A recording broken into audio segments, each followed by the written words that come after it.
Bonjour et bienvenue à cette nouvelle vidéo d'Al Montréal, chaîne qui traite des attraits et de la gastronomie à Montréal. Bonne année à tous! J'espère que vous avez réussi à en profiter d'une quelconque manière cette année, même si c'était un peu particulier. On va aborder des projets futurs. On est à Huntsic. On a un accès à l'eau qui est assez grand, assez facile tout le long de Gouin. Il y a un paquet de parcs intéressants juste pour marcher, faire de la raquette, du ski et le cadre est quand même assez beau en soi. Et on va finir cette vidéo par une petite dégustation d'une institution dans le nord de l'île pour quiconque est un travailleur essentiel, donc qui peut sortir à toute heure du jour et de la nuit.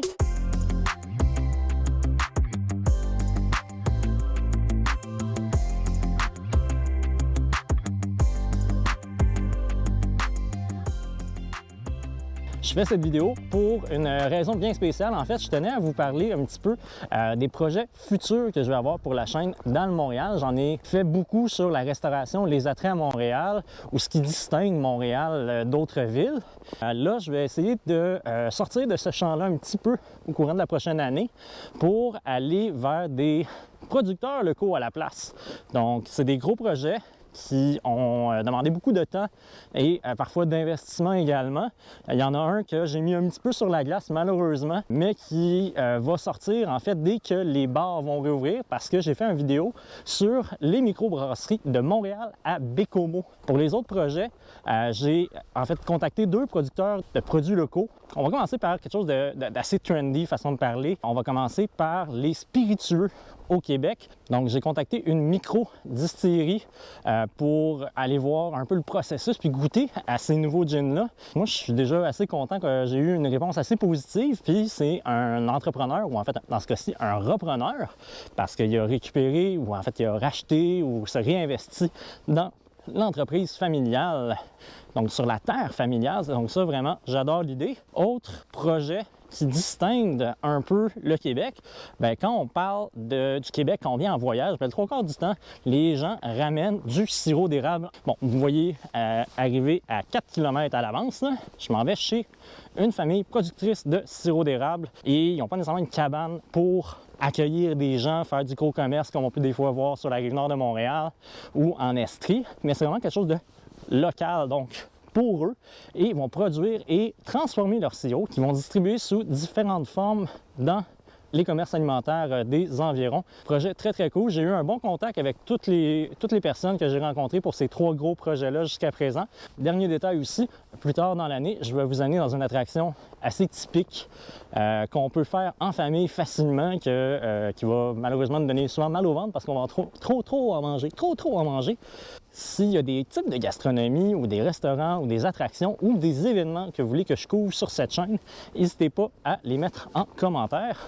En passant, si vous aimez le contenu, n'hésitez pas à vous abonner parce que tranquillement, pas vite, la communauté est en train de grandir. Puis j'aime ça aussi avoir de vos feedbacks par les commentaires, par les pouces bleus. Ça me donne une idée, un guideline de ce que vous demandez à voir et que je vais produire pour vous au courant de l'année 2022. À tous, bonne année. On va poursuivre un petit peu au nord de l'île, à Huntsic, où est-ce qu'on est en ce moment, endroit où c'est facile d'avoir accès au bord de l'eau, à la nature. Et on va également aller voir une institution qui est essentielle pour tout travailleur essentiel, justement, qui a besoin de se sustenter, peu importe l'heure du jour et de la nuit, qui est quand même localisé à un endroit stratégique à Huntsic.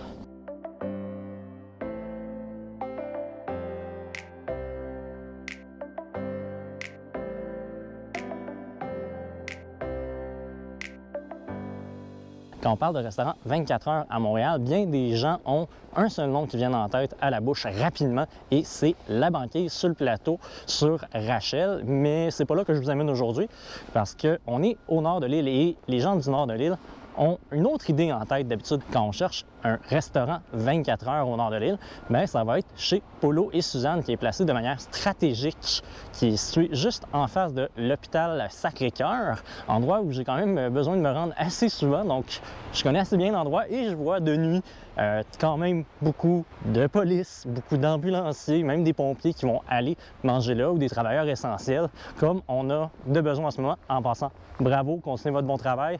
Ça fait 2 ans qu'on vous le dit, je pense qu'on va continuer le restant de vos jours si ça continue.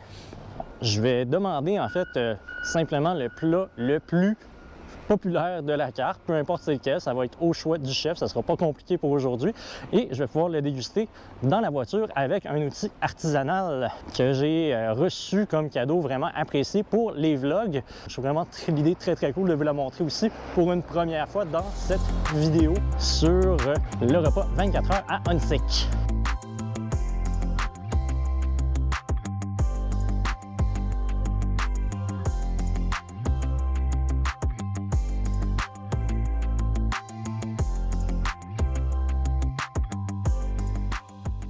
Donc, j'ai reçu comme cadeau quelque chose d'assez intéressant pour la chaîne HAL Montréal.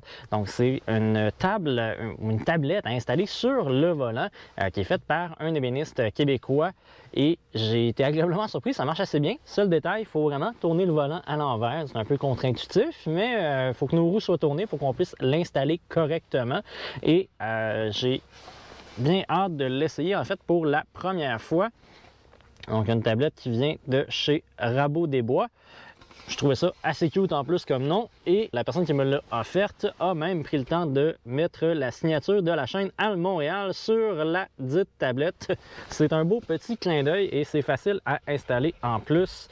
Et c'est passablement solide. Donc déjà là, on va être capable de mieux fonctionner que quand j'ai dégusté, exemple, les sushis à Montréal, que vous pouvez voir dans la vidéo qui est juste en haut à gauche. Détail important chez Polo et Suzanne que j'avais oublié parce que ça faisait quand même assez longtemps que je n'étais pas allé après une brosse dans un bar, exemple. Ben, c'est le fait qu'ils prennent l'argent comptant seulement. Donc sachez-le, il y a un guichet à l'intérieur, il y a le frais, honnêtement, est correct. Là. Tant qu'à moi, c'est 1,25 $, c'est pas dramatique. Mais arriver avec l'argent cash, c'est plus simple. J'ai demandé le plat le plus populaire. Bon, ils m'ont fourni le Cheesy Burger, qui est en fait quelque chose d'assez cochon. Donc, qui va être une boulette de viande avec des tranches de filet steak recouvertes de fromage et bien entendu assaisonné, tomates, laitue et autres. Là. Donc, je trouve la formule assez originale. On va l'essayer ensemble. La seule chose que je trouve un peu étrange, mais c'est correct, ça fait partie de la beauté de la chose, c'est la hauteur de la tablette qui s'ajuste à votre volant à vous. On a un énorme burger à manger. Je vais laisser le cure-dent pour me donner une chance aussi. Et taboué. Ils ont-tu fourni des serviettes avec ça? Ouais! Ah, ils ont même fourni couteau fourchette. C'est un excellent plan parce que sérieusement, c'est juste, ça se mange pas avec les mains cette affaire-là. Donc ça va être déjà moins pire. Oh, déjà la sauce, puis le fromage, puis le jus de viande, super bon. Sans lécher les doigts. C'est tellement bien élevé de se lécher les doigts pour se les laver au lieu de les utiliser une petite serviette de table qu'ils fournissent. Donc, je vais attaquer ça. C'est énorme, c'est merveilleux et c'est pas si cher que ça en plus. On parle d'une dizaine de dollars pour un hamburger qui sort des classiques cheeseburger ou double cheeseburger ou burger point, là, le burger de luxe avec du bacon. Là. Je trouve la formule assez convaincante à voir si ça va être bon. Si la viande est bonne, au moins là, l'épaisseur est super belle en partant. C'est déjà un gros plus pour eux. Et je vais être bien franc avec vous, j'ai jamais mangé un burger avec un couteau fourchette. Je trouve ça un peu contre-intuitif, mais ça va être probablement la seule manière de le manger correctement. On en a pour son argent avec la taille de ce burger-là.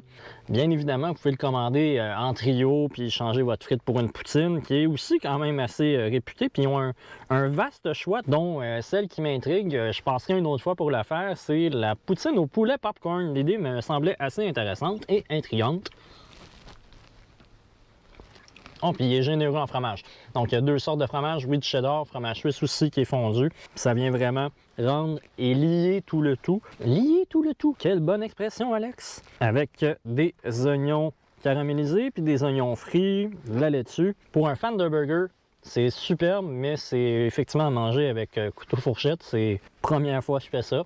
Parce que littéralement, tout déborde du burger, tellement c'est imposant. Je comprends l'usage et la gentillesse qu'ils ont eu de me mettre des ustensiles là-dedans. Donc, belle expérience chez Polo et Suzanne.